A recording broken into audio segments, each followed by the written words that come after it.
Podcast with your host, Jake Weaver. Engineered by Cedric Swan.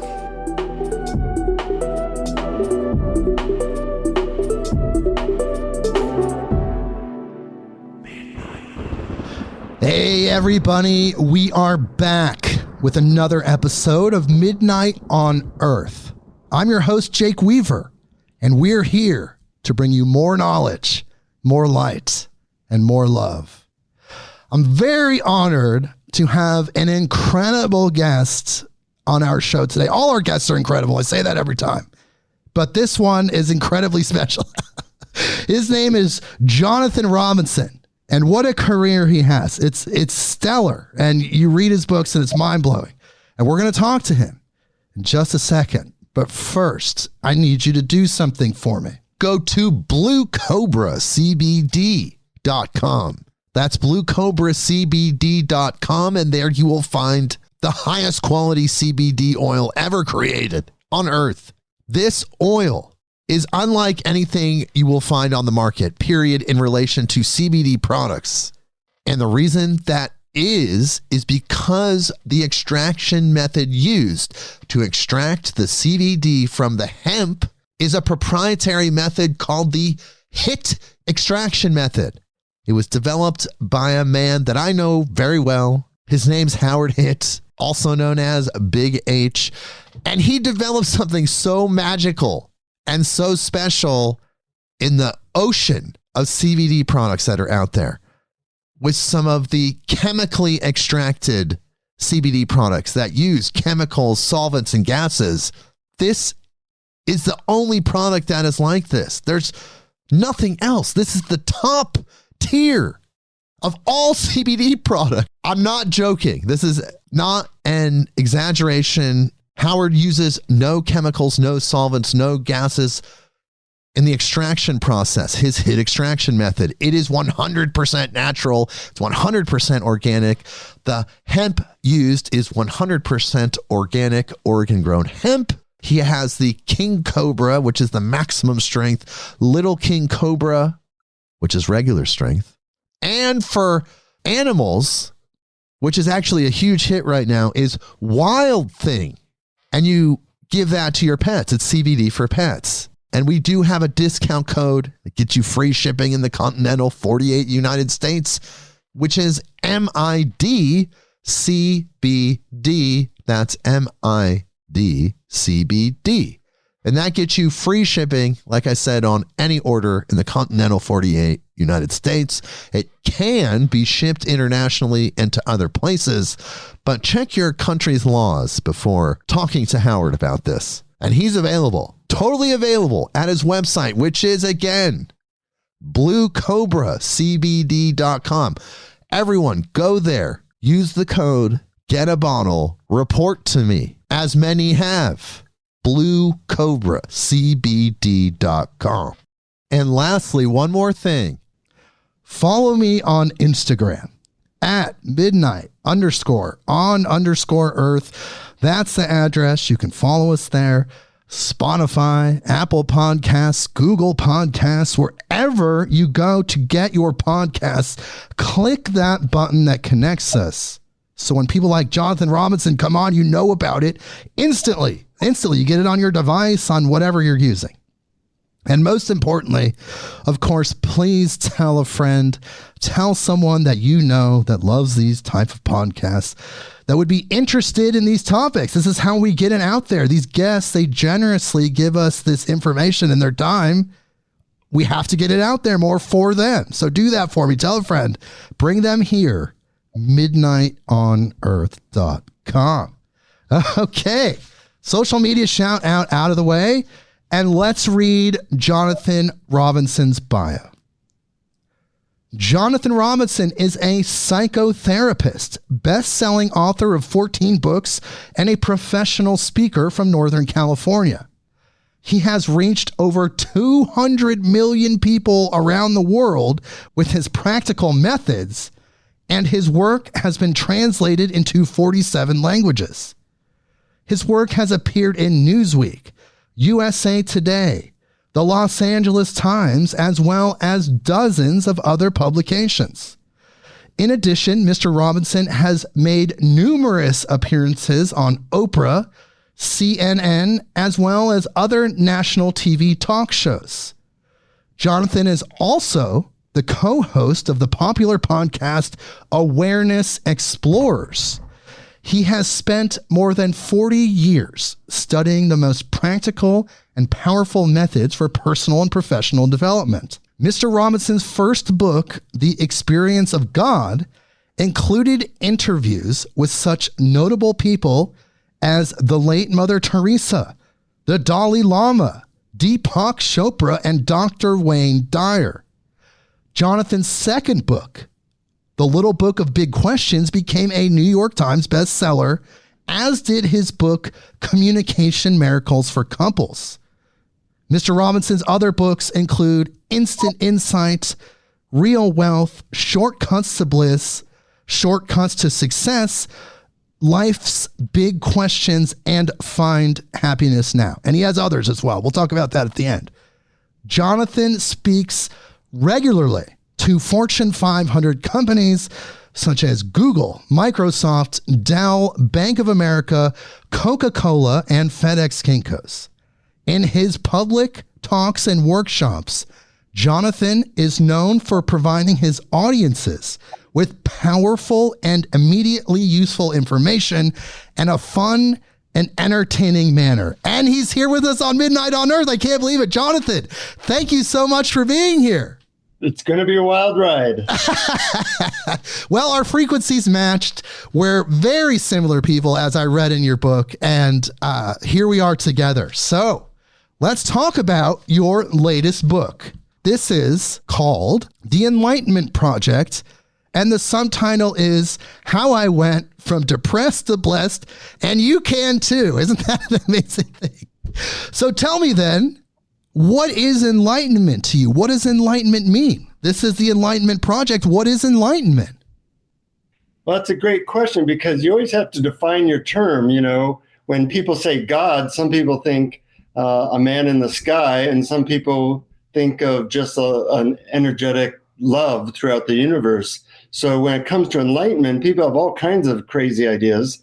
A simple definition of enlightenment is people who change their identity from identifying with their ego personality to identifying with either their soul or pure awareness or pure love. And it's really a shift in identity, which, you know, maybe people experience it for moments in their life when, you know, making love or in nature or on psychedelics, but some people permanently shift their identity, and it's almost like being an alien being, you know, in this culture when you make that transition. Because we are so material focused, and especially Western culture. But what I'm hearing you say is that the enlightenment process is shifting your center, where you draw your you from not your ego, not your persona, but actually that consciousness, that divine spark that's within you. And fully enlightened people don't feel like they have a you. They just feel like they have a presence that they just got here. Every moment's new. So they don't really think in terms of them having a past. And, you know, I've met a lot of enlightened people, and there's a continuum from, you know, not knowing what the hell I'm talking about to people who experience it all the time. But certainly it involves a lot more peace, a lot more love, a lot more presence than our normal chattering mind, which is what we're mostly caught up in nowadays. So you feel then that there are degrees of enlightenment, you could say, where some people are at that total state and some people are existing within different kind of parts of the bandwidth, you could say. Yeah, I certainly fall into that category. I'm not a fully enlightened being by any means, but I go in and out of what could be called uh, perceiving life without a sense of ego. And I think a lot of people have that for moments. Sure. But the ego serves a purpose. I mean, in this dimension, as we exist together as humans interacting with our environment, our ego serves a pretty functional purpose. It's a nice thing to have, and it makes a great servant and a terrible master. Well, as a person that has tried over 75 different spiritual methods and meditated over 15,000 hours, you're saying you're not enlightened yourself, though you have moments of that. You're still a human being. You're still here. Yeah, for better and worse. And it's fun to have an ego as long as it's not controlling your whole life. But it's really nice to be able to step into deeper feelings of peace, bliss, and love that feel beyond the ego. And, I got into this because I was a very depressed teenager and I was suicidal. And I figured, I couldn't control my outer environment. So I said, what can I do to have a better life? And I got into hypnosis and meditation at the ripe old age of 12. And I said, wow, there is peace inside. There is something there. So I got into drugs a little bit and they showed me what's possible with, like psychedelics. But then I realized I wanted to get there, not just through drugs, but get there through meditation or be able to be there whenever I wanted. Because, life is hard. The world's a difficult place. And it's nice to have another channel you can tune into where there's always peace and there's always stillness. And the science of how to get there has gotten a lot better in the last decade. Yes, because you started with transcendental meditation as inspired by the Beatles. I remember reading in your book, and that opened you up at a very early age, but it was also the psychedelics, like you said, that were a catalyst as well. Can you talk about that a little bit more? Yeah, psychedelics are good for showing you what's possible. We live in this Western culture, what I call culture, in which we are taught that, the more stuff you get, the more money you have, the better life is. But, if you're over 30, you probably know that's not really that true anymore. So, but psychedelics, LSD, MDMA, better known as ecstasy, showed me like, wow, there's a whole different world out there that I wasn't tuning into. It's kind of like, if you've been listening to country music all your life and then you hear rock and roll, you go, what the hell was that? That's pretty good. So I really enjoyed the states of mind that psychedelics brought, but I didn't get too focused on them because I knew that, anytime you go up like that, you're going to go down as well. Right. And in your book, you actually dedicated a whole chapter to kind of discussing psychedelics in the realm of enlightenment and development. And you talked about some of the substances, but I did notice that in your DMT description, you only talked about 5-MeO DMT, but not NN-DMT, which is a completely different experience. Have you since tried NN-DMT? I haven't. And it's one of the only drugs I'd like to try that I haven't gotten access to. So it's on my list. But 5-MeO-DMT, I was actually instrumental in getting it out to a large audience about 20 years ago. 20 years ago, I bought a half a pound of 5-MeO-DMT from China. And, that's 50,000 doses. Yes, and I just gave it to everybody I knew and said, you got to try this. I especially enjoyed giving it to my agnostic and atheist friends because generally they became a believer that there is a higher intelligence somewhere. And that was kind of fun. But, these drugs are powerful, and anything that's powerful, you got to be careful with. They give you a forevision, and once you have that forevision, hopefully it inspires you to do something. Not just be inspired, but inspired to meditate or get a good book or find a group that can help you to get there without the drug. Yeah, essentially further your personal development, right? So you get that glimpse of the greater dimensions, the higher dimensions, God. You get that experience. You have the authentic God experience because it really does shut off your monkey mind and get you to that place, albeit very briefly. But then you're supposed to do something with that. I know very many people that just kind of keep going back there and, they just like hanging out there, but they're not really doing much after that.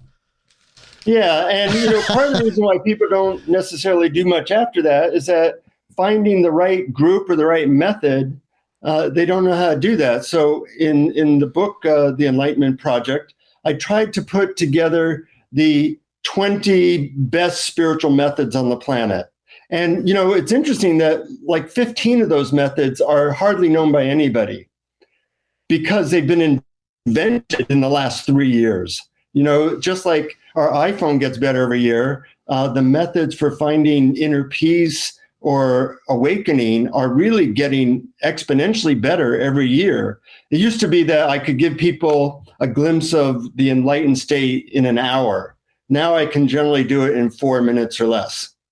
Wow. And so what has been more refined in your opinion? Well, one thing that's been refined is we have the internet, so we can put out a technique and 100,000 people can say, oh my God, my head exploded when I did that technique, and a lot of the techniques that people know, say like yoga or Vipassana meditation, they've been around for 3,000 years. Well, nobody has a computer from even 20 years ago. Why are we using methods from 3,000 years ago? The world's changed a lot. And the methods that really work for people now have to be like turbocharged. So most of the methods I present in the book take under 3 minutes to do. And I'll guide people on a couple of the methods during our talk today. In fact, I have on my website, theenlightenmentproject.net, a audio of the 5 best methods to awaken people in under 3 minutes. And it's all free. It's a free ebook, free audio. So I'm trying to get these methods out there because I think the planet's in trouble. I think most people are having a pretty hard time. And if we can get a lot of really good ways to tap into peace quickly, that I think that could really help a lot of people. I believe you're accurate in that statement because the planet is in a rocky state of development right now. In trouble, it's probably subjective, but at the very end of the day, we're at a place where we need to make a major shift. I mean, nobody can deny that. I've had several guests on my podcast talk about how we're moving into this new earth. But in order to adapt to this new earth, we all have to raise our frequency. And I think that the work that you're doing by activating people's awareness is helping them raise their frequency to kind of adapt to this new world that we're moving into. It seems like everything's perfect. You brought up Neem Karoli and your book, and that's something that he would tell Ram Dass a lot. It's like, everything's perfect. Everything. But what about this? What about this? Everything's perfect because it's all moving in this divine function that's kind of beyond our understanding. So with that in mind, we know that even though things seem tumultuous right now, we are moving towards this perfect, beautiful place. And yes, the awareness is helping us adapt to that. What are your thoughts? Well, I agree. The awareness helps us a lot. An analogy I use is that there's like 2 channels. There's channel 2, which is the world of duality and the crap show of everything going on in the world. Depression is up 600% from 40 years ago. So the suicide rate in America has never been higher. You could go on, global warming, whatever. So that's channel 2. But on channel 1, where we're all one, there's a love or a peace inside of ourselves. There's enlightenment. Everything's perfect there. Things are really sweet there. So it's nice to have 2 channels. I like channel 2. I have a relationship, and and things come and go, and win and loss, and all the stuff of normal life. And then sometimes I go, oh God, that's I'm going to meditate and enter into a state of oneness with everything. And that's really sweet. So when people don't have access to channel 1 or inner peace, then it can get pretty dicey. You see, all the stuff going on in the world now. When people are stressed out, the world does not go higher. The world goes into a tailspin. And I think we really need to get more people tapping into inner peace and enlightenment for the world to really work well. Yes, because the work is in channel 2, right? This is where the work needs to be done. We get that channel 1 information like you talk about in your book, which is so amazing.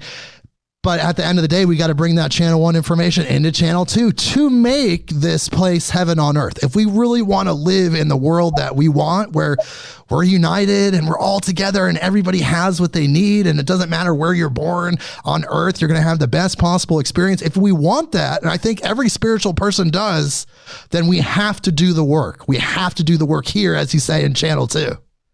Yeah. I asked now 100 spiritual leaders, ranging from, the Dalai Lama and Deepak Chopra to Mother Theresa and Ram Dass, etc. I used to ask them all, what's the purpose of human life? What are we here to do? And eventually I stopped asking because everyone gave the exact same answer. You can't get 100 people to agree that the sky's blue nowadays, but you can get 100 you can get 100 people to agree that what we're here to do. And that's amazing to me. It didn't matter if they were Christian or Jew or Muslim or whatever. So if people buy the book, I'll let them know what the purpose of human life is. No, I'm kidding you. Yeah, I love your humor. I'll give it away for free. Okay, ready? It's not a shocker. They said that the purpose of human life is to do 2 things. Find the peace and love within yourself, and from your abundance of peace and love, go and help other people. So when Ram Dass asked, as the reference you made earlier, his guru, Neem Karoli Baba, Neem Karoli Baba said, everything's perfect. And Ram Dass was complaining, what about the starving kids here and the this and that? And Neem Karoli Baba would say, everything's perfect. And finally, Ram Dass tapped into the peace of channel 1 and felt the perfection of the universe. And then Neem Karoli Baba said, why are you sitting on your butt? Go and feed people. Go and help people. Service. This is what we talk about constantly on our podcast. Service. When you get to a certain plateau of development spiritually, you can only come to the same conclusion. Like you're saying, service. 100 of the greatest spiritual people that you interacted with, these huge names, they're saying the same thing. Service. Because when you're at that level, you understand that there's work to be done here. We're not there yet. We'll get there. The first service is to find that peace and love within yourself. Yes. Because if you're anxious, you're not probably going to be that helpful to anybody. So I think that we have to make a commitment to what can help me at this point get in touch with more peace and love in my life. And that's why putting out the best methods has kind of been my mission. Yeah, and I think you're doing a great job. And your development, like you talked about these different people from different religions having the same conclusion. You did that. You were born Jewish, but you became Christian at a certain point. Hare Krishna for a few months, a Buddhist monk. You went into all these places to live as that, to gather the authentic information. Can you talk about that a little bit? Yeah. Well, I think everybody has a piece of the puzzle. So I'm always looking for what piece does somebody have or what piece some religion has. Because if you gather enough pieces, maybe you'll find peace. So, I was a Buddhist monk for a while. I was a Hare Krishna for a month. Or a couple weeks. I had a spiritual teacher for 26 years. And he would give me tasks. And he noticed that because I was Jewish, I was kind of anti-Christian. And I didn't like some of the hypocrisy I saw in Christians. So he told me to become a Christian for a year. And that really tuned me into that there's value there. People who can tap into Holy Spirit energy, that's a great thing to be able to do. And I'm very practically minded. I think there's one method that works the best, the one that works for you. Yes, exactly. So your mission, should you decide to accept it, is to find the method that taps you into peace, love, and joy the quickest and easiest. But most people are only exposed to 1, 2, 3 ideas, And, I'm familiar with 300 methods. So the chances that your 1, 2, or 3 methods that you've been exposed to is the one that's going to work for you, well, probably not. So think of the book, The Enlightenment Project, as the greatest hits of spiritual methods and ideas. Well, it's really an enlightenment handbook, I noticed, because it really touches on a lot of what you went through in your enlightenment process, which then could, reflect on other people's perceptions and their experience. And it's also kind of the psychology of spirituality. There's so much going on in this book. I was really impressed. Yeah, I'm kind of lazy, so I wanted one book that would cover everything. It's a 250-page book, but I wanted like the greatest information. Since I've had the good luck or the persistence to interview all the greatest spiritual leaders of our time, I figured, rather than have people spend 50 years doing that themselves, let me put it all in one book and hopefully they can get the benefit of that. I think besides the methods in there, what can really help people are some of the stories and lessons I learned, because some of the stories are really fun and have had a lot of impact on me and other people, because people don't always do the methods, but they always remember the stories. That's true. So, like, for example, one story that I found interesting was that when I initially interviewed a lot of spiritual leaders, I'd ask them, what idea or method do you find to be the most effective? Because these are people who might have millions of devotees. They get a lot of feedback. This works, this doesn't. So a lot of teachers mention the importance of gratitude. And that upped my sense of the importance of gratitude for spiritual development. Well, I had a friend who went to India, and when he came back, he was like totally lit up. And I said, what's gone on, Fred? He said, well, my guru gave me this magical mantra for feeling overwhelming gratitude in daily life. I go, really? Well, tell me the mantra. And he says, no, you have to get it directly from the guru. Well, I always liked the best method, so I decided I would travel all the way to India to get this mantra. Have you been to India, Jake? No, I have not yet. Yeah, well, it's a hard place to get to. It's 18,000 miles away from where I live, and then when you get there, I had to take a rickshaw for 4 hours in 110-degree heat. It was tough. I finally get to the ashram. And I wait for 3 hours. I'm jet lagged, worn out. I finally talk to this guru in a white flowing robe. And in an Indian accent, he says, yes, my mantra is the most powerful mantra on earth. I'm so excited to get this phrase. And he says, whenever possible, to repeat these words. The mantra I give you are the words, thank you. Well, I look at him, I'm thinking he's joking with me.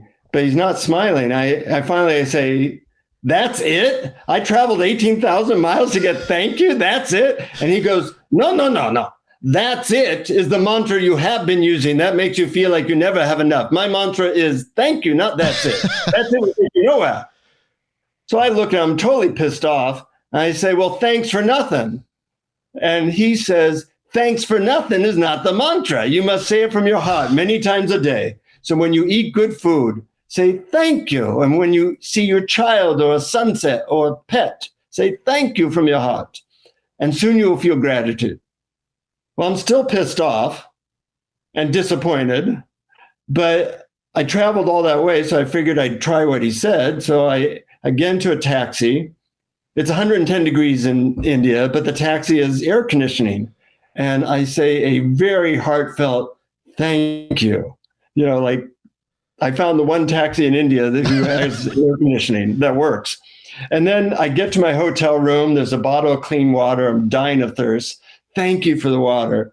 I open up my laptop and I think, thank you for this laptop. This amazing machine. I get to write all my books on it and talk to people. I Skype my wife. This was years ago. I Skype my wife and she shows up. I'm thinking, thank you for my wife. I'm talking to someone on the other side of the planet for free instantaneously.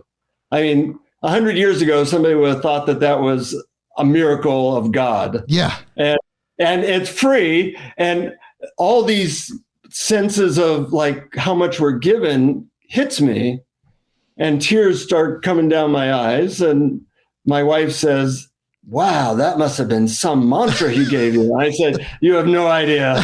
You know? Well, it's interesting you mentioned that the stories like that stick, because I was thinking of that very story this morning after I read it in your book.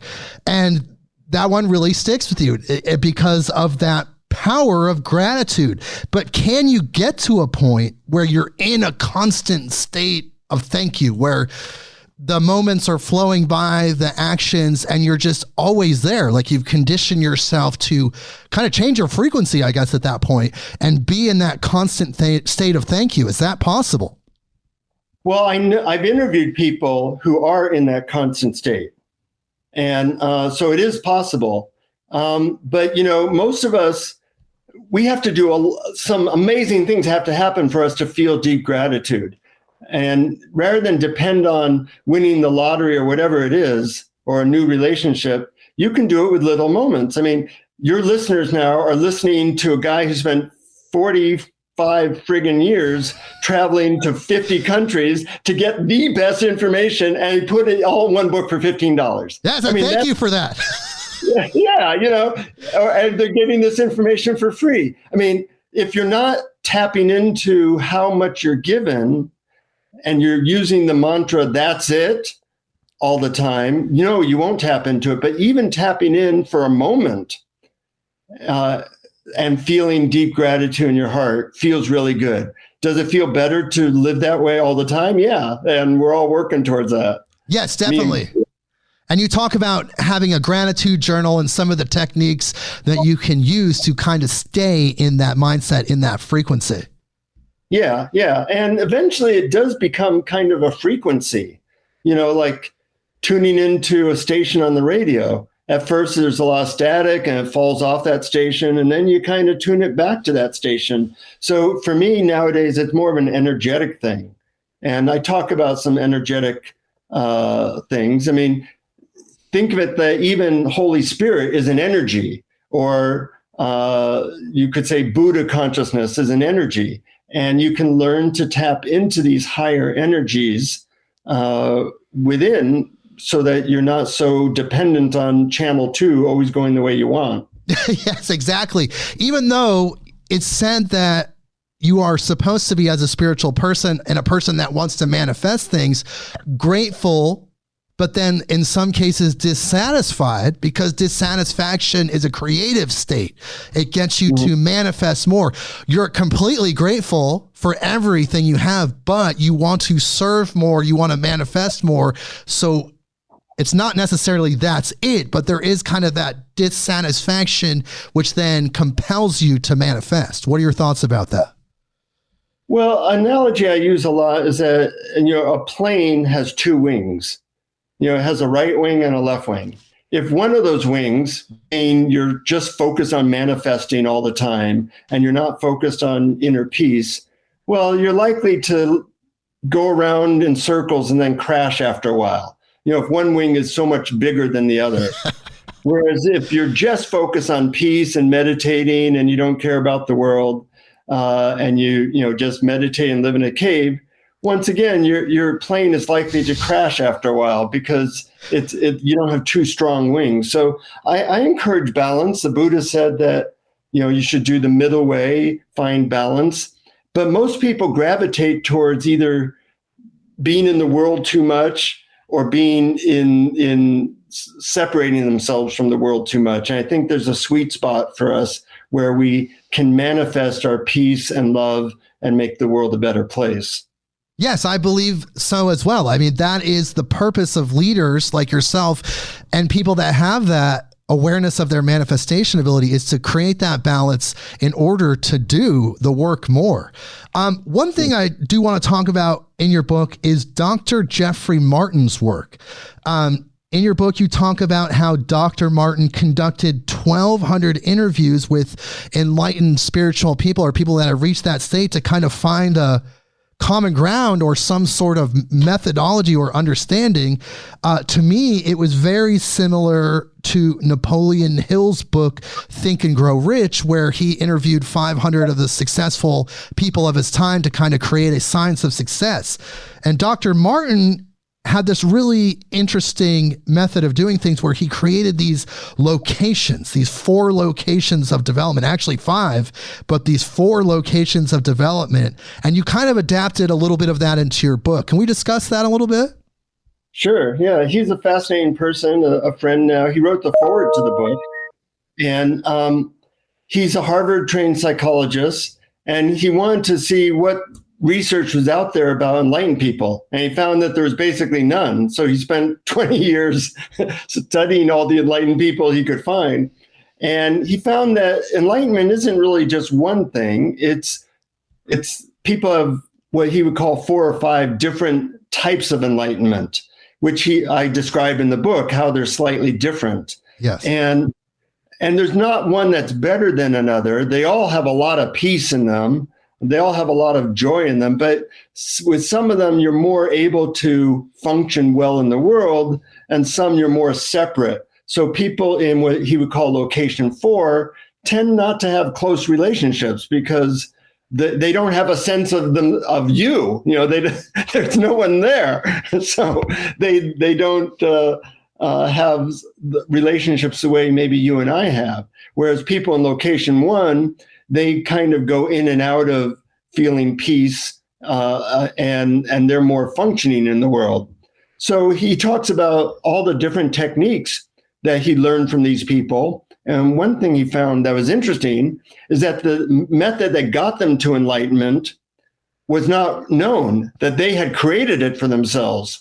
So he took a lot of these methods, and he teaches an online course where he teaches the methods that he found to be the most effective. Interesting. Well, one thing I wanted to talk about in relation to this is that 5th location. You talked about that in your book, and it's kind of describing a situation where you're kind of too ethereal to be in a material body. You're like unbalanced in a way, kind of more over there than here. And that's something I would say you wouldn't recommend. What do you think about that? Well, it depends on your lifestyle. If you're retired and you don't have anything to do, then go. Why not, right? Just go in the other dimension and, exist here as little as possible. There you can talk to angels and alien beings and have all kinds of psychic experiences happen.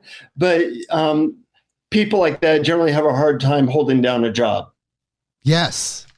I mean, it'd be like being on LSD all the time. Might be fun, but you don't want to be a truck driver. Exactly. And it's really just the daily interactions that kind of are harder when you're on those psychedelics, that could create that problem. It is kind of like that. You're right. So, there's actually a science of how to get into some of these higher locations, and how, if you end up in too high a location, how to kind of come down from them so that you're more functioning. One challenge I sometimes have if I meditate a lot is how to then get back into my body and do email. So essentially maintaining that awareness while you're doing your daily activities. Well, that's a leading a growth edge for me, how to do both at the same time. And that takes time and practice. I found after I've had psychedelic experiences in the past, it would always be the next day when I was kind of still half under the influence, when I'd be just doing my daily activities, going to the store, going to the bank, things like that, and then seeing them in a completely different light and still having that awareness, but then being in the, ritual-based world that we live in. Right. It's nice to be able to be what Dr. Martin calls fluid. You can go in and out of these states of consciousness very easily. And that's something I'm personally working on. Interesting. 2 things in your book that I really want to talk about because they're kind of, I guess, in vogue in the spiritual metaphysical community right now. And that is spiritual bypassing and the power of fear and how fear holds us back. Let's talk about spiritual bypassing. Like, what does that mean to you? I've heard so many different definitions of this, but what does this mean to you? It means using the terminology we talked about, maybe going into channel 1 to avoid the difficulty of channel 2. But another way of putting it is when you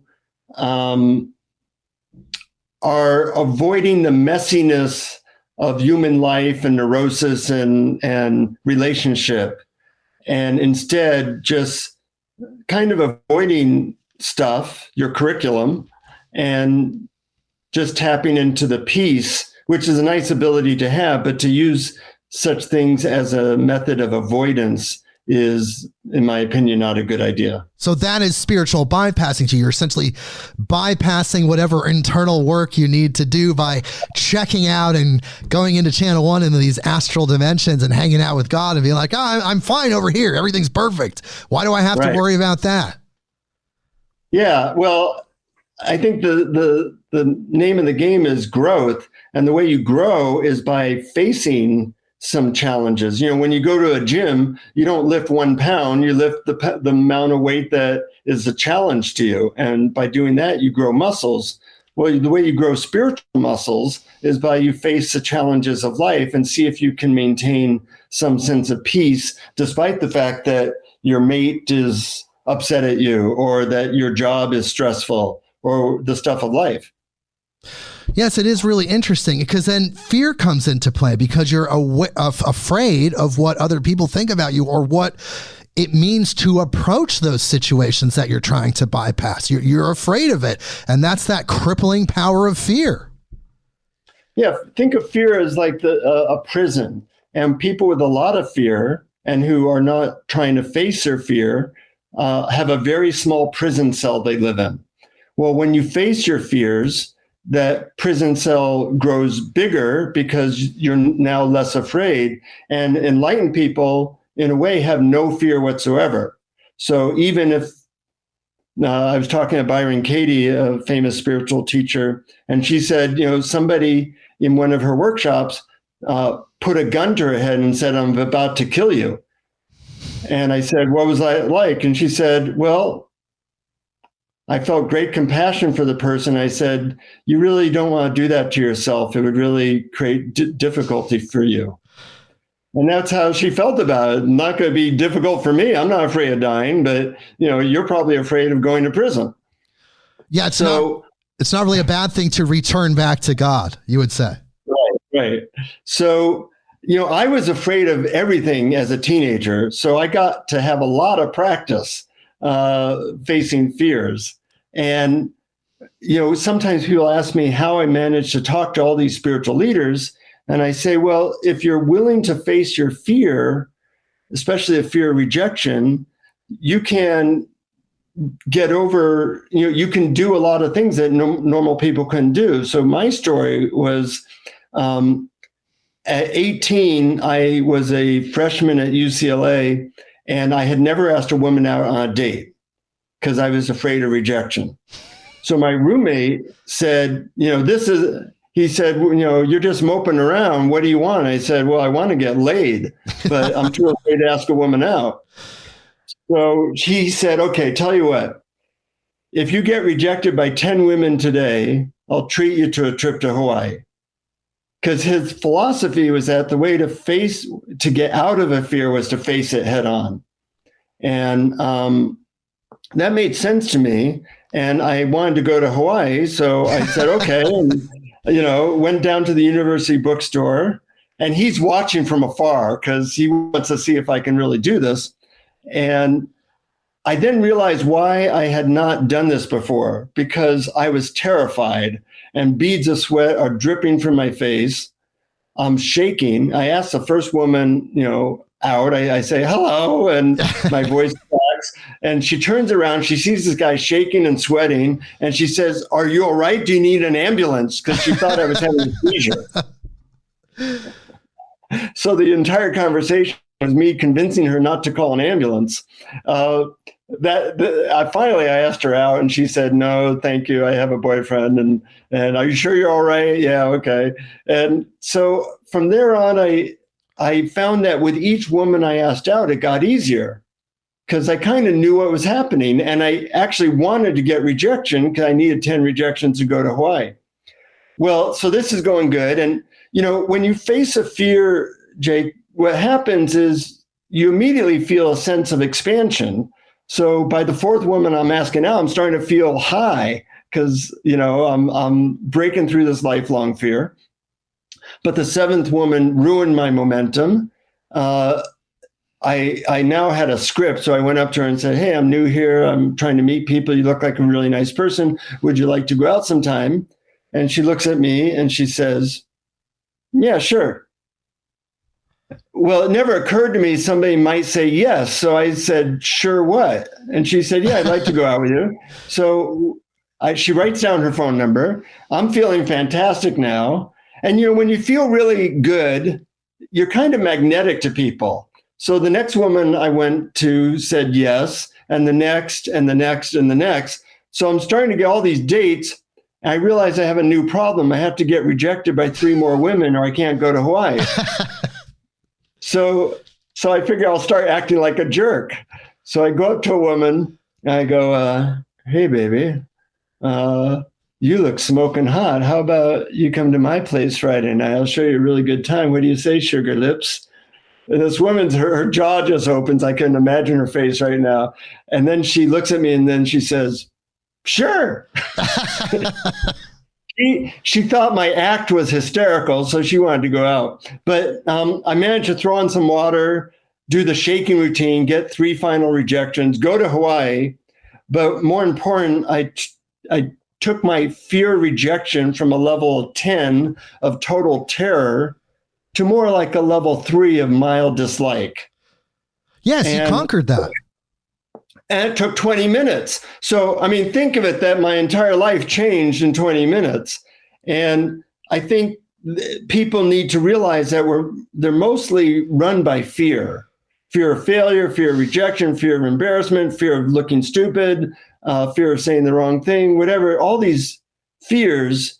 And that if you can face some of your fears, it just gives you a lot more freedom. And enlightenment is basically the experience of total freedom. Right, because at the end of the day, fear is the absence of faith. So if you have absolute faith, there's no fear, because when you reach those higher levels of understanding, when you're truly just awareness, you understand that it's you and God, and then it's really just God, and God doesn't judge. And who cares what these people down here think? Of course, you don't want to offend them or hurt them or do anything unjust, but people's judgments and their perceptions of you are pretty much meaningless in the grand scheme of things. And that's really where you conquer that fear, when you have that absolute faith. You had faith in yourself. And I remember that story from your book. It was so funny. And you had faith in yourself, and you, like you said, within 20 minutes, you conquered that, and that shifted your frequency permanently and made you a different person. And you probably had a really good time in Hawaii. Yes, I did. I had a really good time meeting all these fascinating people. And, just being yourself, one of the regrets of people dying, the number one regret of people dying is that they weren't more fully themselves.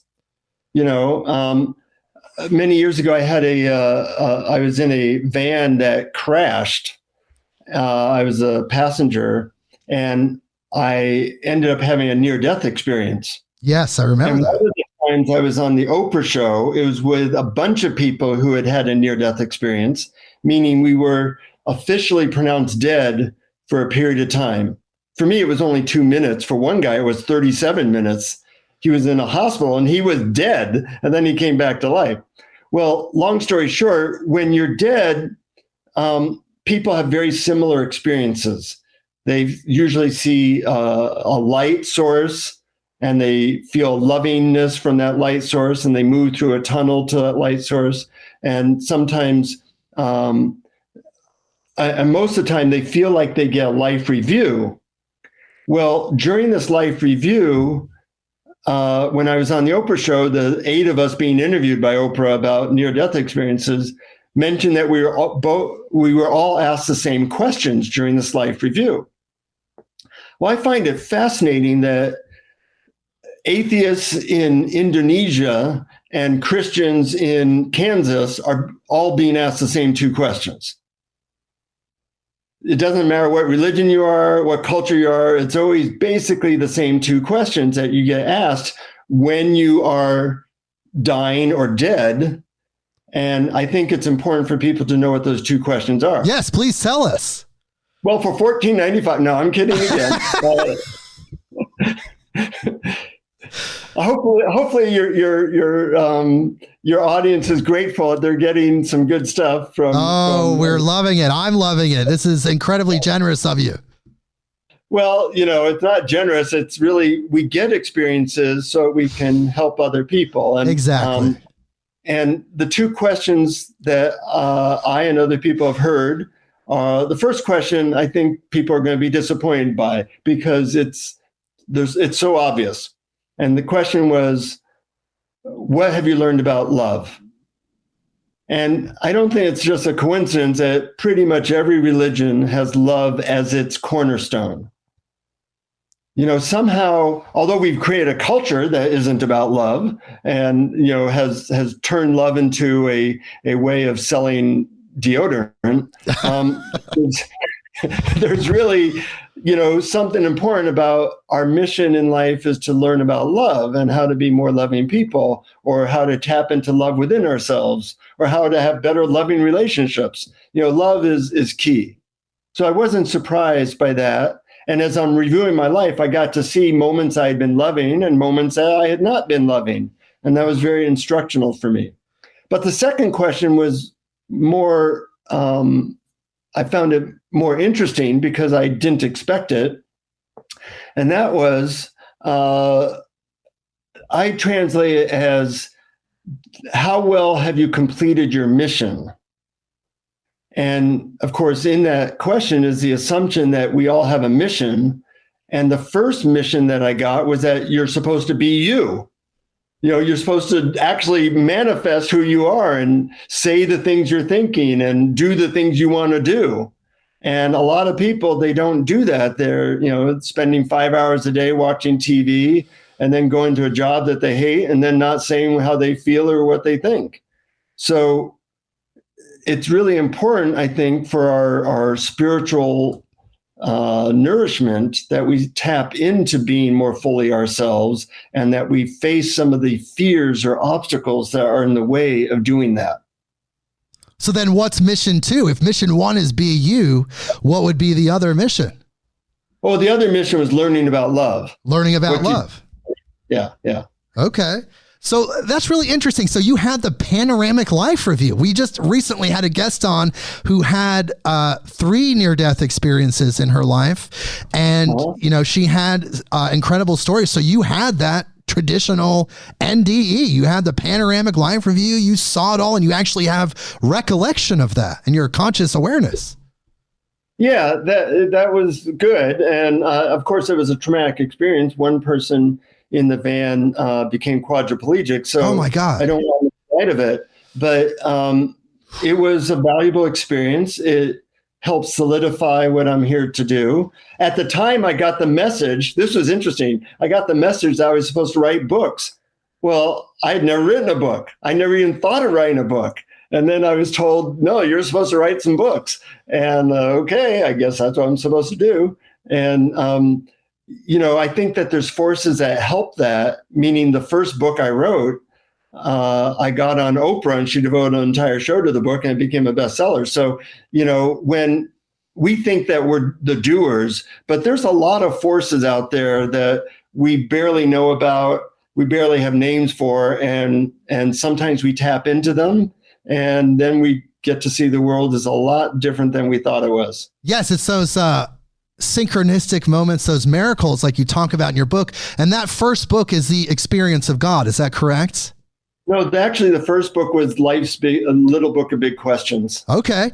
Well, in that Experience of God book, though, you had synchronicities like calling Mother Teresa and having her pick up in 1992, having her pick up the phone. And not only that, she also gave you the Dalai Lama's phone number, which that probably wouldn't happen today, like in 2022 and our age of the internet.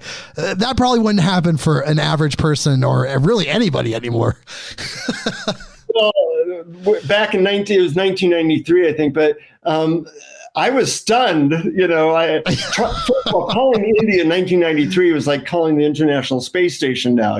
Somebody's not likely to pick up. But the fact that I got this number and she picked up was a miracle. And I think when you're doing work out of service, you get more synchronous moments, you get more miracles. I was at one time going to write a story or a book just of all the miracles I experienced, and I decided not to. But, when I went over it in my head, there was a lot of miraculous things that happened. And I took those as a sign that I'm kind of on the right track. Right. Well, those are the indicators. I mean, that is in a way the language of God. That's God telling you that you're doing things correctly in a way. Yeah, it's kind of like the cosmic hot and cold game, where God's saying, "Hey, you're red hot. Keep going that way, baby." Or sometimes I've been in the opposite, where everything I do isn't working, and everything feels boring, and that's the universe saying, "You're freezing, baby. Go in another direction." Or like the time you burned your feet when you didn't listen to the intuition telling you not to walk across those coals. Yeah, the story behind that is, I've done a bunch of fire walks where you walk barefoot or burning hot coals. I started to think, I don't even have to ask if it's safe, because that was the instruction. Ask God if it's safe for you to walk over the coals. And, I'd done it a bunch of times. I don't need to ask anymore. I can just do it. Well, because I didn't ask, I then walked across the coals and my feet got burned. So I now learned that it's not me walking across coals keeping me safe. It's some other force, and it's important to ask for help. Yeah, always, in every moment. It's like, please help me and thank you at the same time, right? Thank you and help me. I think those are the two best prayers, and you can say them both in 3 seconds. Thank you and help me. Well, let's talk about what enlightenment does and what it doesn't do. Because one of the things it doesn't do is make bad habits disappear.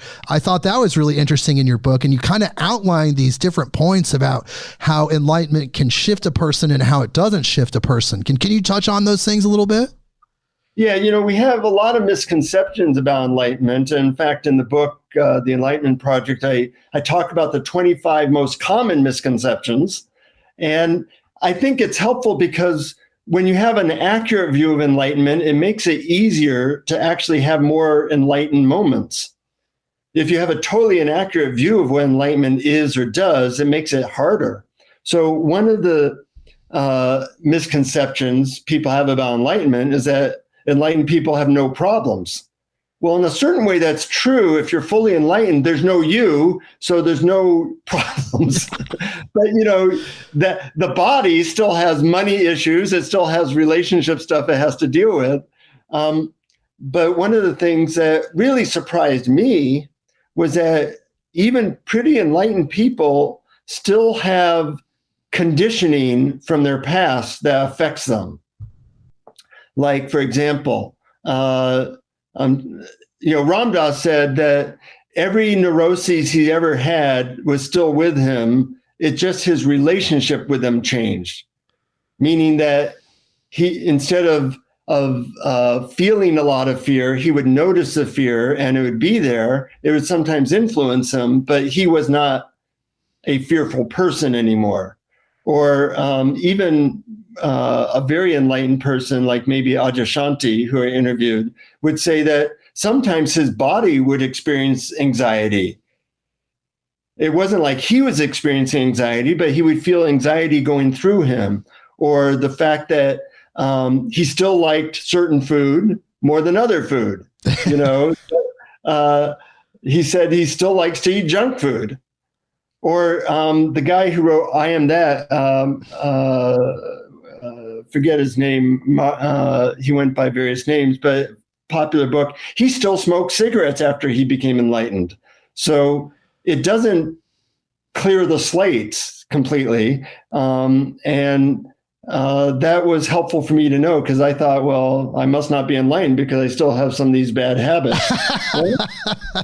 And that's actually not the case, because like you said, it did kind of affirm that for you, that really enlightenment, we could just say it again, it's a frequency shift. You're raising your vibration, though your body's consciousness may desire some of those things like sweets and cigarettes and other things. But at the end of the day, you've switched yourself, you've changed your frequency to something different than it was before. That's the enlightenment, getting closer to the light. Yeah. And people also have different enlightenment experiences. Some people experience it as feeling loving all the time, and some people experience it more as being incredibly peaceful. And some people experience it as being very blissful. So there are different frequencies within the larger band of enlightenment. Yeah, I think enlightenment for me, I don't consider myself a fully enlightened person like yourself. You consider yourself, but you just have these enlightenment moments. It's really just, for me, it's seeing God in everything, including myself, the material things, the immaterial things. I can see myself in other people. I mean, we're all one. So really, when we get to that point, like that is the enlightenment, seeing the light of everything. Yeah. And you get better at tuning into that world, and quicker of going back and forth. Sometimes somebody cuts you off on the freeway and you cuss them out, and then an enlightened person might then go back to being pure love in 5 seconds later. Hey, how do you know? Are you in my car? Like, how did you know about that? Well, there's methods, though, that have helped you in the past, the Sedona method and that Lester Love method.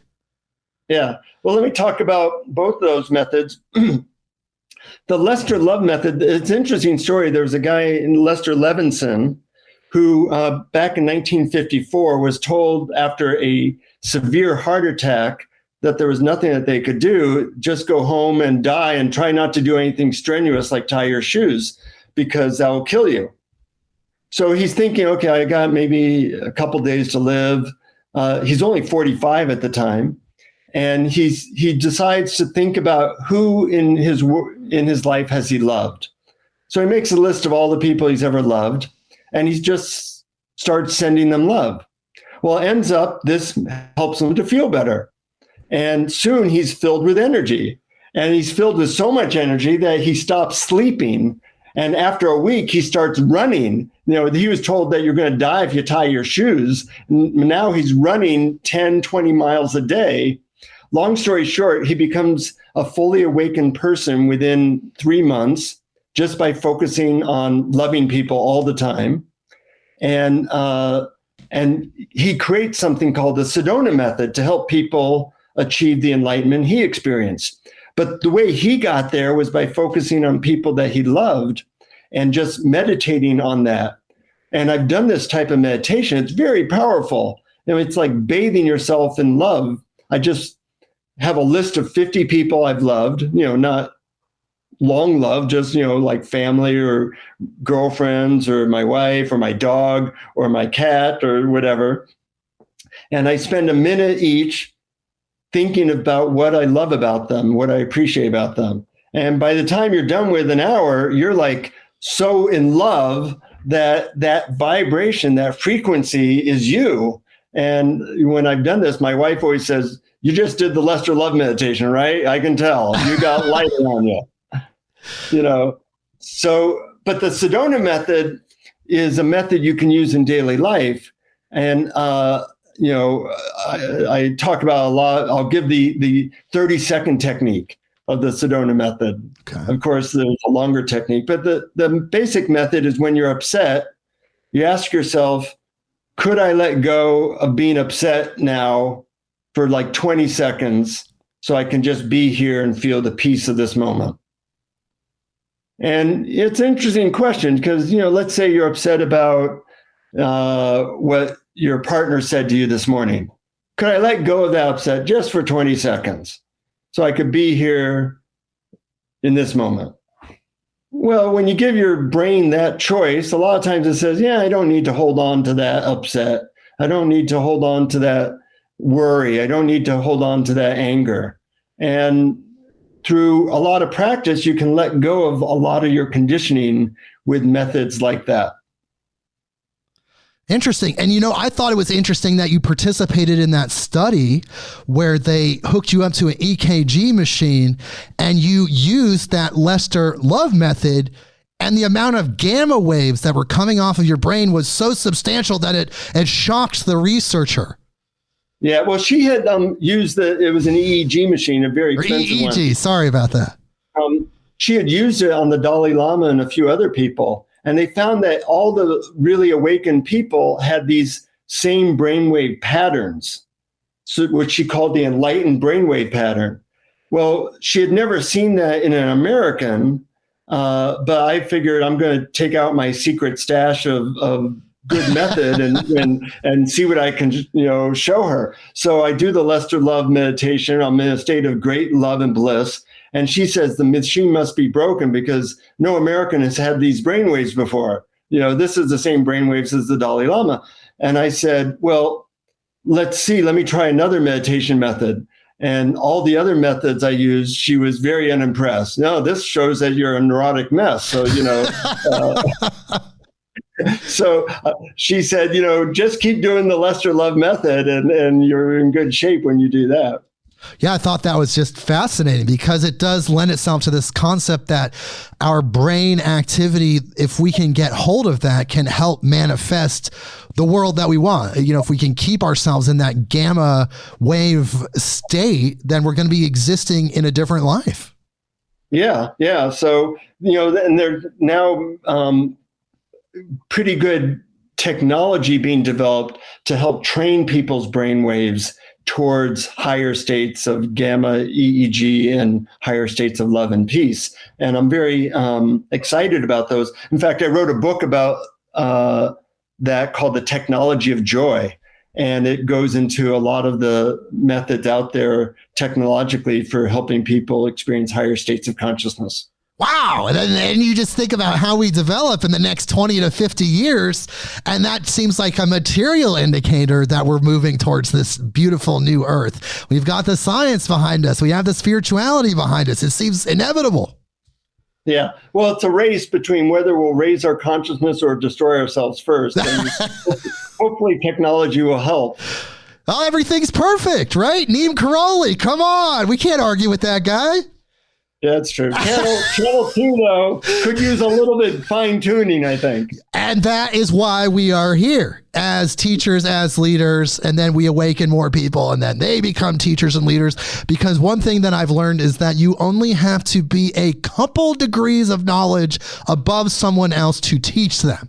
You don't have to be at the highest state of awareness and understanding. Just a little bit more knowledge makes you a teacher. Yeah, and when you pass on what you know, it kind of helps you get to the next level. I was a spiritual teacher for a while. I'm not now, other than, obviously I have this podcast called Awareness Explorers where we discuss methods and have various teachers on. But putting yourself even for a moment in the teaching position can help not only another human being, but it can help you get to a next level. Right now I teach meditation in prisons. And, people say, oh, you're so nice to do that. No, I'm not nice. I'm intelligently selfish, because when you pass on what you know to others, then you get to go to the next level. Well, they say that givers gain, right? So like when you're putting out, it's only natural law. I mean, it's universal law that says it's going to come back and make you more. And when you become more, everyone else becomes more, because that's how interconnected we are. That's how quantumly entangled we are. Yeah. It's interesting. I think I read somewhere that every human being on earth has at least 1,000 atoms that currently 1,000 atoms in them that were in the body of Jesus Christ. Oh my God. That's how connected we are. Wow. Where did you hear that? This is a first for me. It's on the web, and it can be proven scientifically just by how many atoms are on Earth and how many atoms are in your body, and that every person on Earth would have like at least 1,000 atoms or something. That's pretty interconnected. Yes. And that shows, just like I said earlier, how we are all one. We're just this living light, and all of it's connected. Even as we discover or truly interact with extraterrestrial races in the material sense, we'll find that we're all just one family. They're just neighbors. Like there is no disconnection. Yeah. And, luckily I've had some experiences where with my old teacher, there were beings that generally are not known that would go around him, that would show up around him. Now, he called them loblies.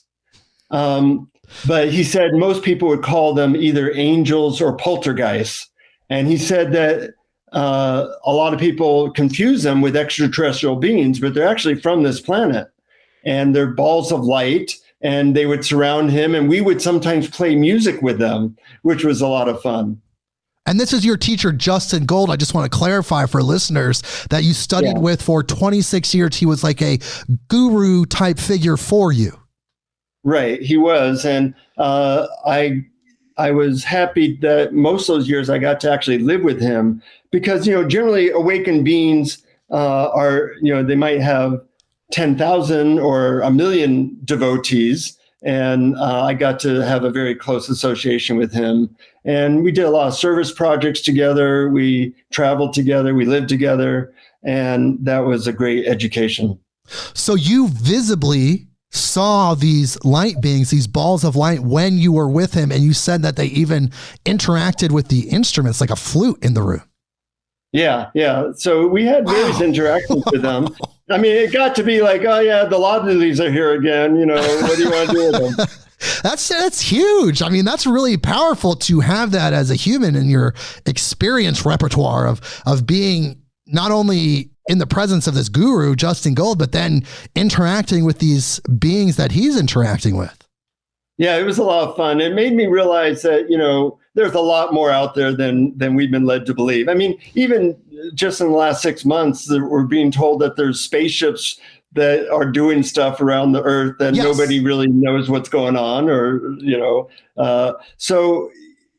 we have this material world life where we're focused on problems and plans and relationships. But outside of that narrow band radio spectrum, there's a lot of interesting stuff going on and a lot to get into. And as we develop as humans, we're going to get access to that. When we raise our awareness and we can process more information just collectively, and that's when we can experience all of those things that are out there waiting for us. Yeah. One of the questions I like to ask people is, what's the most miraculous thing you've ever experienced that you really had no explanation for, if you've ever had something like that? And I've asked this question to like 1,000 people, and about 80% of people have something that's happened in their life that they just couldn't explain. A psychic phenomena, interaction with an angel, extraterrestrial, all kinds of stuff. So I think when we share these stories or when we read about them, it opens up our mind as to what's possible. And, in the Enlightenment Project, I share a bunch of those stories because I want people to realize that we're really close to other dimensions. We're really close to other experiences. And if you're open-minded and you have some ways to quiet your mind, those experiences start happening. Yes, you find in the psychedelic experience, especially with DMT, that those higher dimensions are literally just like 0.0001 away. It's just like literally right there. Exactly. And that's fun. And they can be useful. A lot of people ask me how I write my books, and I say, well, I basically meditate and ask for guidance, and then stuff comes through me. Some of my books, my first book, The Little Book of Big Questions, was written in 2 hours. So is that the book where you were stranded in a town for a week? No, that book also was guided, called Communication Miracles for Couples. That's right. Right. That book sold 1 million copies. So, if I hadn't been stranded in a town for a week with nothing to do, that book probably never would have been written. Well, I would say that's a miracle. And you talk about miracles in the Enlightenment Project. And I want to ask you about this. What is a miracle? We know the Webster definition, but what is it to you? Like, what is a miracle? Well, for me, I'd say a miracle is something that I don't have any good explanation for. So, when one of the stories I think in the book is when my iPhone transported across my room into a locked cabinet. Yeah. I have no explanation, no friggin' clue how that happened, other than something known as PFM, right, which is my only explanation for that. And PFM is how a lot of things work. And it stands for pure friggin' magic. That's okay. You can say it on this podcast. Pure fucking magic. Then, pure fucking magic. Let's just say. I thought that was awesome in your book when I read that. I was like, yes, I know exactly what that means. It's these miracles. It seems like an interface point where divine energies, these beings, the lovelies, are angels. They're interfacing with us, and it can't be explained by the rational mind. So it gets classified as miracles, but really it's just these interface points. Yeah, and they can't be explained by our known laws of physics. But, if you listen to a lot of the physicists nowadays, the cutting edge physicists, they say stuff which blows the mind. Like, we're 99.9999% empty space.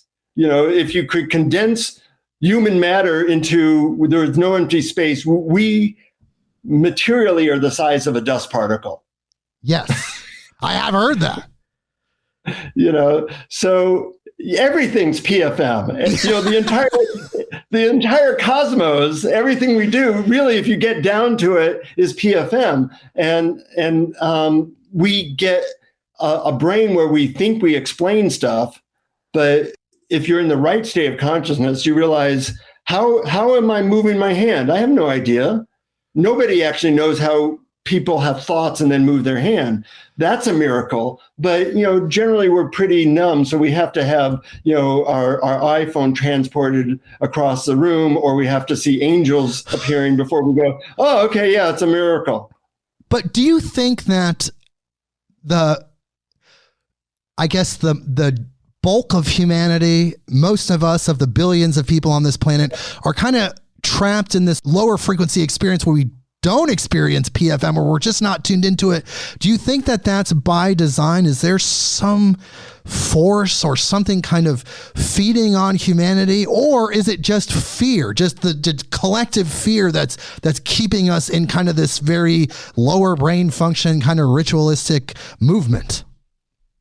Yeah, it's an interesting question. I mean, you could say that you could give a negative connotation to that, to a downward force, and call it, Satan or the devil or something like that. Or you could just say there's a force, like I call it spiritual gravity. Gravity makes it so everything wants to find its lowest place. And I think there's a spiritual gravity. It's easier to watch TV shows than to meditate. And so we have to work against what I could call spiritual gravity to get to higher states. And that's part of our job. Interesting. So really, it's just a part of the human story, that spiritual gravity. We have to break through that. And we have to change our behaviors, our lifestyle when we get exposed to new information in order to bypass that. Yeah, and there's resistance to raising your vibration. There's resistance to exercise. Luckily, it used to be that you had to meditate for hours before you could experience something really higher. But then drugs came in, and now, I can experience something higher without resistance. And I think the methods for experiencing enlightenment or higher states of consciousness keep getting better, so that lazy folks like me can experience them more regularly. Because, if it takes more than 3 minutes, forget it. And so that's why, I put out some of these simple methods in the book, because I think if you make higher states of consciousness as easy as turning a channel on your TV, that's when the world will be transformed. Yes, because it's palpable to everyone wherever they're at. And if they feel like it's too hard, most people won't do it. Let's just be honest. A lot of people kind of eschew the hard work. And if it seems like it's something that can happen very easily, or at least with minimal effort, they're more likely to do it. Absolutely. So I want to get your thoughts on this. When the Dalai Lama, you talked to him directly, but when the Dalai Lama came to where I live in Portland, Oregon. He came here in about 2012, I believe was the year.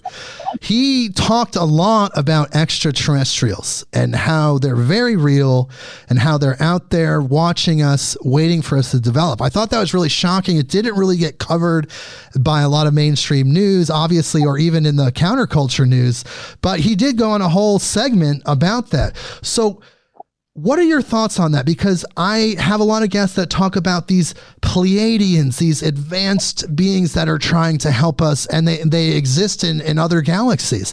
What are your thoughts on that?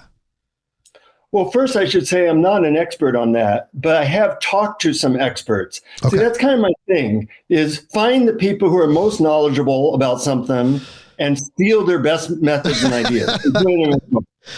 Okay. So I've talked to some of the leaders in that field, and they seem to say that the government is actually aware of some of these alien beings, that they're slowly feeding us this information so we don't freak out, and that there's good alien beings and there's bad alien beings, and they have limited power, but some power to affect humanity.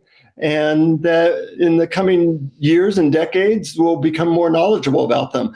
I found it fascinating that basically the U.S. government and New York Times put on the front page of the New York Times, yes, there are ships not from this planet, evidently, doing all kinds of stuff, and we don't really know what they are. And everybody in the culture went, oh, yeah, okay.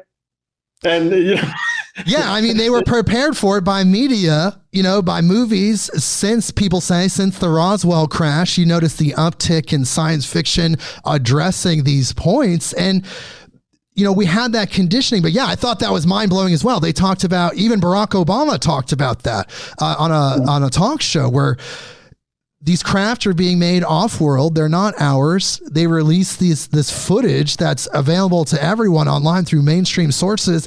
And it kind of barely made a blip. It was kind of like there for a minute, and it's like, okay, back to the daily grind. Well, part of the problem is we're so distracted nowadays. We're distracted by what I call WMDs, which are widgets of mass distraction.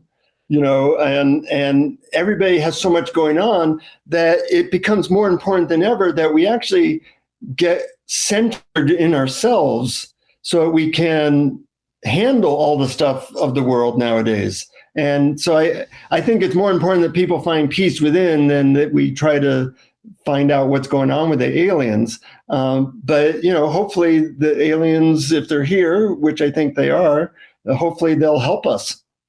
I think they are. I think, like you said, there's high frequency beings and there's low frequency beings, and there's probably some in the middle even that are just kind of like watching like a reality show. They're like, oh wow, this is mind blowing. Because if you really just look up, all you have to really do is look up at night and you can see like the infiniteness of life. And if you think about the amount of life that is on this planet, the microcosm, the soil microbes and the various ocean life and plant life, and then you scale that up in the macrocosmic sense, that just means there's that much life out there. Yeah.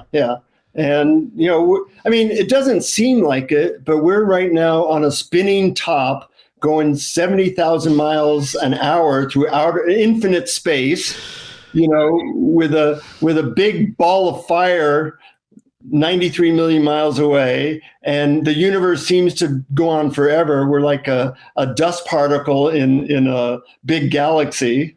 Things are not as they seem to our rational, everyday cultural hypnosis. But it's so beautiful and interesting, right? Even like all the things you just described, as strange and as powerful it is, it's so interesting and it's so amazing to be here on this planet and experience it with some level of conscious awareness. Well, it's amazing if your consciousness is open to it and peaceful. It's depressing if your consciousness is focused on depressing. It's horrible if your consciousness is focused on horror. It's all out there. It's God's buffet in front of us, and our mission, should we decide to accept it, is to taste of some of the finer foods. And what do you think humanity's destiny is personally? We talked about this new earth concept that so many people talk about, but in your opinion, what do you think humanity's destiny is? Where are we going? Well, technology is increasing so fast now that I think in 100 years, humanity will either be extinct because we will have merged with the technology and we will be more cyborgs, or humanity will be immortal, meaning we'll have conquered death. So we're in this very last stage of humanity. One way or another, what we think of as humans will be different 100 years from now. And artificial intelligence is becoming smarter and smarter. So I think even in 25, 30 years, humanity will not be in charge of the world. I think an artificial intelligence will be in charge of the world. Wow. And what happens then, nobody really knows. So that's your perspective. You think that this AI awareness will kind of not necessarily dominate, but kind of shift the God consciousness, and will be kind of managing, it'll be like the manager of Earth? Yeah. I mean, if you look at the exponential growth of artificial intelligence in just the last 2 years, people said, oh, they won't be able to have conversations that pass what's called the Turing test for 40 years. Well, it happened last week. Yes. So things happen very quickly in technology. In the next 20 years, we won't experience 20 years of advancement. We'll experience changes like in the last 20,000 years. So it's hard to grasp that, but hopefully technology will also help us to reach higher states of consciousness more quickly. And do you feel it's our destiny as humans to be these ambassadors of love and light out in the universe once we've kind of hit that spiritual development and we've made it? Hopefully, like you said, we don't become AI cyborgs of Satan, or God only knows, in some dystopian future, but we go the other direction and we're out there. Can we be ambassadors of love and light in service to the divine as humans? Well, as there is today, some people are ambassadors of love and light, and some people are thinking how they can shoot a bunch of people. So, I think you're going to have the entire spectrum. But hey, for me, it's more fun to be an ambassador of love and light and help people than it is to focus on the dark side. And, we all have that in us, the dark side. And our job is to reach for the higher hopes rather than, hurt people and destroy ourselves, which could happen. I mean, we have a lot of nuclear weapons. There's no guarantee.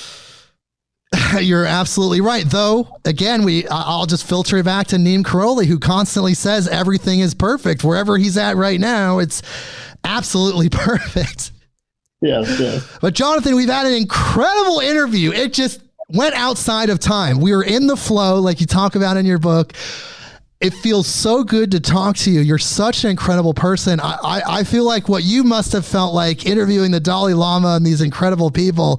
And I just feel like we did such a great job. So I do want to tell people where to find you. If you want to learn about enlightenment in this book, The Enlightenment Project, you can go to the website, theenlightenmentproject.net. He also has websites, findinghappiness.com and the podcast Awareness Explorers, which you can find at awarenessexplorers.com. And of course, the book we're talking about, again, is called The Enlightenment Project, and you can find that anywhere that you can purchase books. It's available everywhere. And he has several other books, including Communication Miracles for Couples, More Love, Less Conflict, The Technology of Joy, Life's Big Questions, and many others. He's going to continue to write, I imagine. God willing, yeah.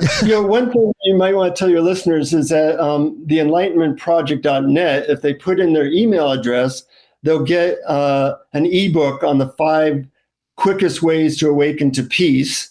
for free, and they'll get an audio meditation on that for free, and they'll get the first chapter to the book for free. I think you just told them. Incredible. But before we go, Jonathan, I just want to ask you one more thing. Is there some advice you can give to today's world, our listeners in 2022? I know you're saying look within, develop yourself, but is there anything else you'd like to leave our audience with?